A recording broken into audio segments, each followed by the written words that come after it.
Hello and welcome to The Wire Explains, our daily news show where we talk about 3 recent events. I'm Jahnavi, sent from The Wire. And I'm Siddharth Varadarajan. And today, 3 things we're going to be looking at. The first is the presidential and vice presidential elections. The second is what's happening in Madhya Pradesh with Narottam Mishra, who's been disqualified from voting in these elections. And the third is what's happening with Shashikala's prison official and how 2 people have been transferred based on allegations of corruption and preferential treatment.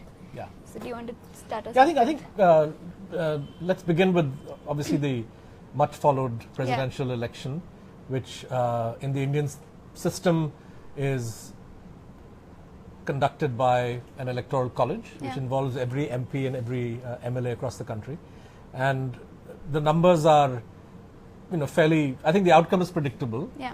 Because even well before the BJP played its hand, the arithmetic that we had done, at least at The Wire, suggested that the NDA was very, very close to striking distance and on its own. And after meeting with Jagan and various other non-NDA, non-UPA parties, I think Modi government had managed to win support. But then the selection of Mr. Kovind broadened the appeal of the BJP's own sort of its move to name its candidate, and I think the outcome is foregone. The opposition has mishandled things, but of course there should always be a contest, and there will be one.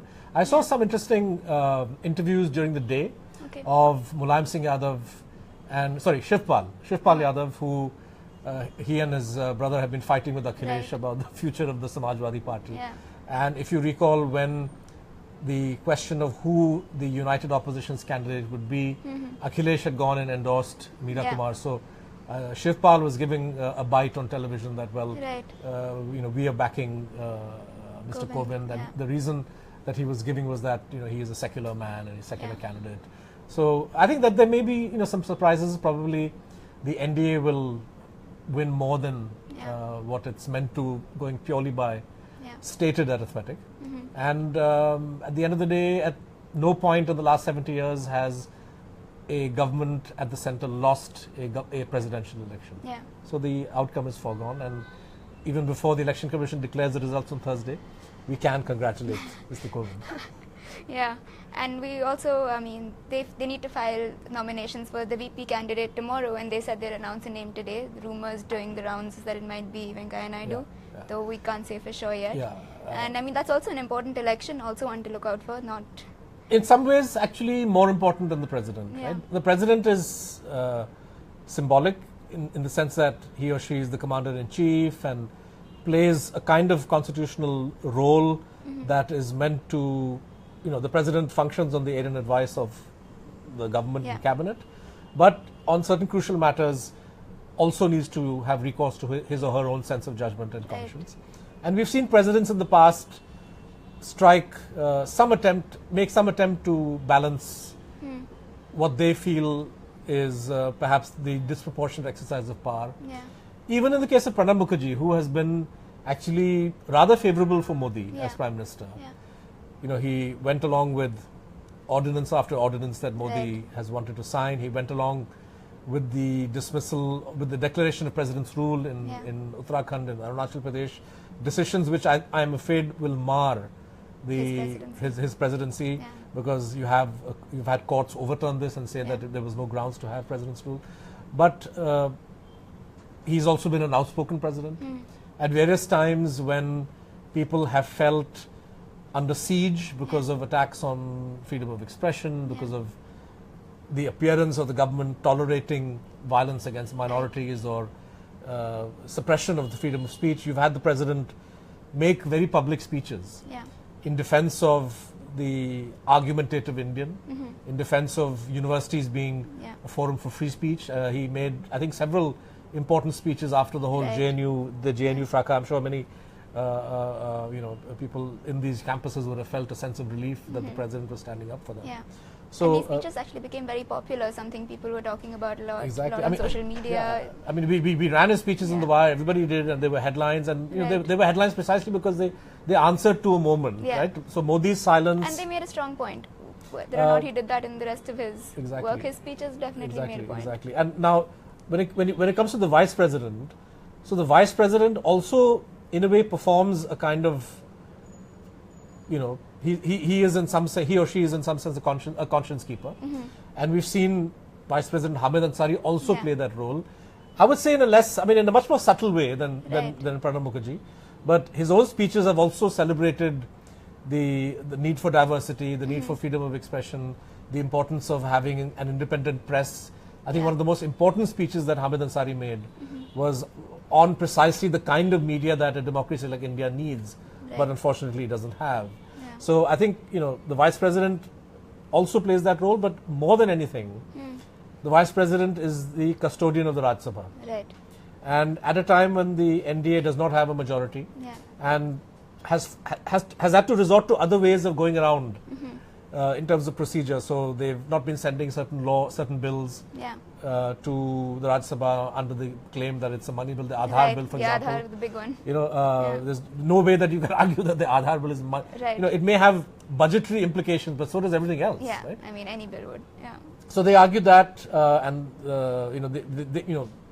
but now when you have your own vice president, then and if that person manages the Rajya Sabha, so maybe you could get, it just makes for smoother running. So it wouldn't surprise me if Kovind, who of course is a backroom person, well respected, highly regarded, and not flamboyant or flashy, not known for crisis management.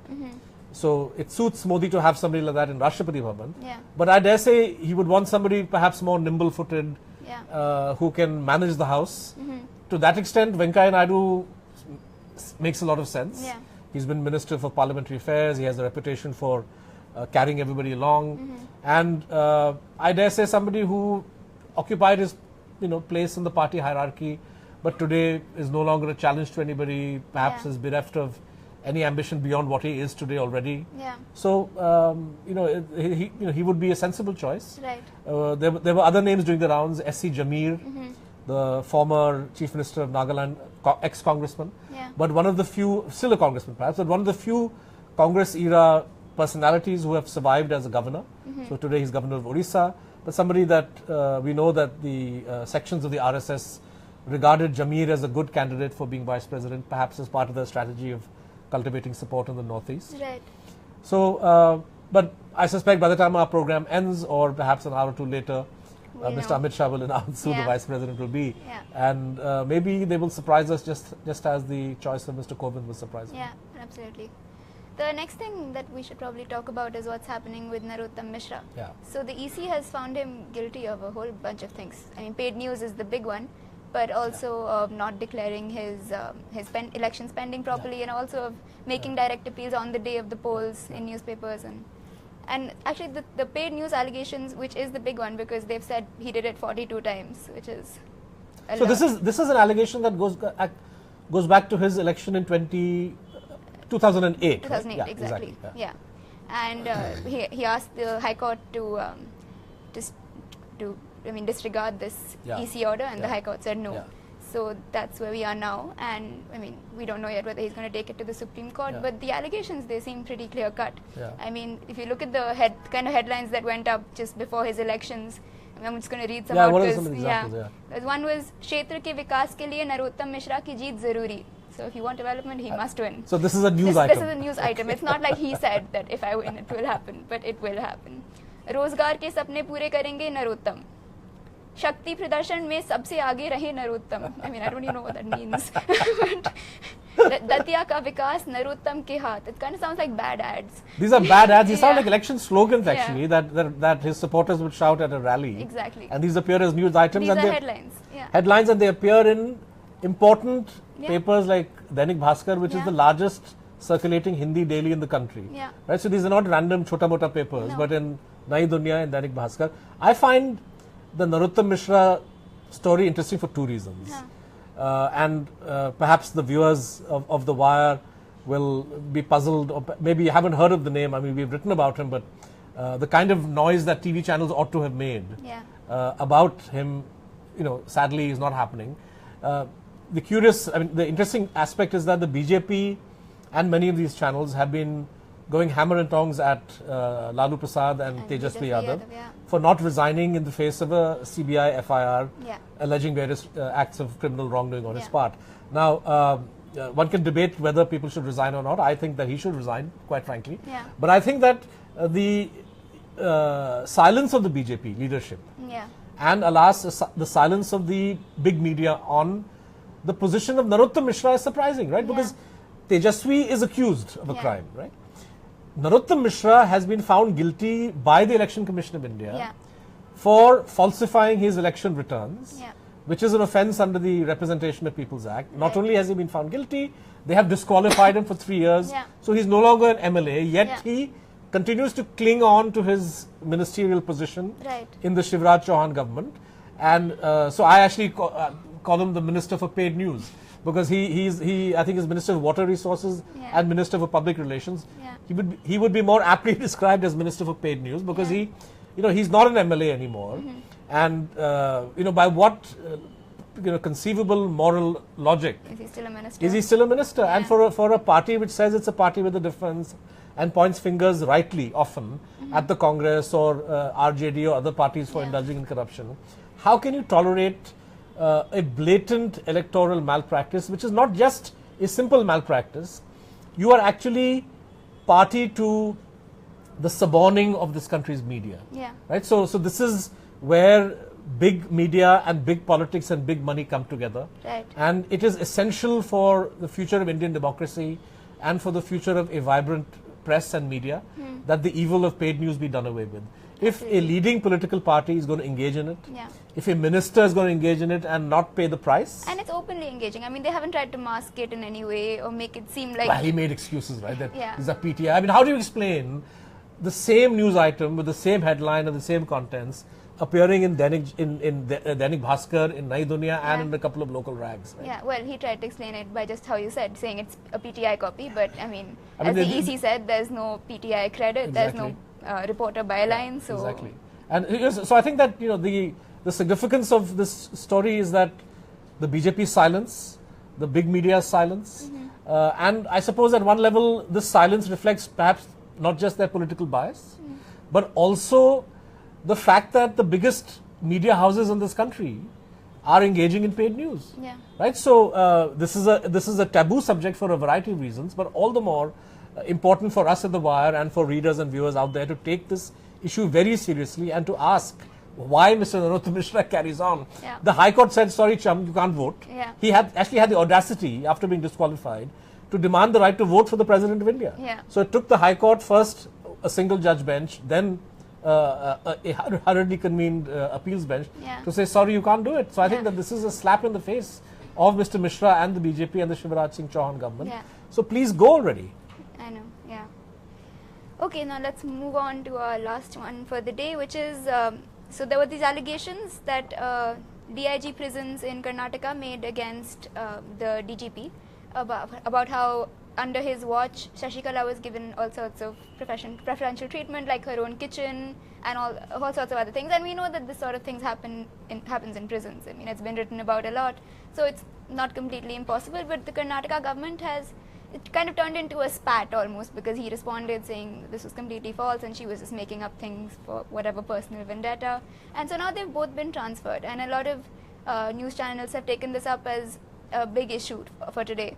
But I think what it's funny to compare this to is what happened in Chhattisgarh a few months ago, which is there was a whistleblower, also a jail official called Varsha Dongre, and she wasn't talking about any one specific person or what they'd done, but the system as a whole in Chhattisgarh and how they treated young girls, Adivasi. She talked about how she'd seen young girls sexually abused and electrocuted in prisons, and I mean, the reaction to her was to suspend her, but I don't think we heard her name on any news channels. This is another example of double standards that you see, both at the political level and at the level of the big media, unfortunately. The Rupa case in Karnataka is par for the course. It is yet another example of VIPs being able to abuse the system and get benefits that they're not entitled to. In this case, I see no reason to doubt Rupa's allegations, because we know that privileged people, politically well-connected people, I mean in Delhi, is his name Manu Sharma, the guy who killed Jessica Lal, right? There were reports about how he managed to get furlough after furlough, allegedly to take an exam, allegedly to attend a funeral, and he was partying in a discotheque and creating a ruckus, right? So, but that's because he was politically well connected, and the Congress government in Delhi at the time gave this guy a free pass. So it doesn't surprise me if Shashikala has been favored and if money has changed hands. There's a false balance that the Karnataka government is trying to present as if we are acting both against Rupa, who is the whistleblower, and her immediate boss by ordering both of them out. But what surprises me is that there's been no inquiry. These are very serious allegations that she's made. And it's not enough to simply push people out. This would fit into the pattern of acting against whistleblowers. And I'm glad you brought up Varsha Dongre's case, because this is a name that faded away very quickly. It perhaps didn't even make the headlines other than in places like The Wire and a couple of newspapers and so on. But she was a courageous jail official, very similar to Rupa in Karnataka, who blew the whistle on wrongdoing of a different kind. Rupa was saying money has changed hands to favor Shashikala, who is a privileged prisoner. Varsha Dongre was saying that the prison had become a place where under trials were being tortured. Adivasi women and young underage prisoners were being tortured. And what was the response? They said, well, she should not have. She was first forced to delete her Facebook post by the Chhattisgarh government, and then administrative action was taken against her. This at a time when other Chhattisgarh cops like Mr. Kaluri are able to say everything that they want on WhatsApp, including abuse journalists and social activists and so on.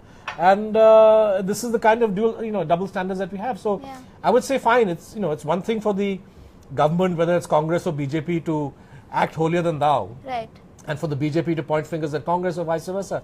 But I don't understand why the media, which has rightly made the Rupa case a big issue, remains silent about the fate of other whistleblowers, or even about the fact that this government has attempted to sabotage and scuttle and weaken the legislation which was supposed to be put in place to protect whistleblowers. You're diluting the RTI, you're doing various other things to make the flow of information even more difficult for ordinary citizens. If you're going to act against officials who are speaking out for the greater good, and you're going to throw at them service rules and so on and so forth, then I think this is only a sign that the government doesn't want the truth to come out. Okay, I think that's it for today. But thank you for joining us on The Wire Explains, and please come again tomorrow. And I do want to say that if any readers and viewers have comments on the way this program is evolving, please post your comments if there are topics you think we should take up, although this is driven by the daily news. But if there's a suggestion you have in terms of format, please fire away. Thank you for watching.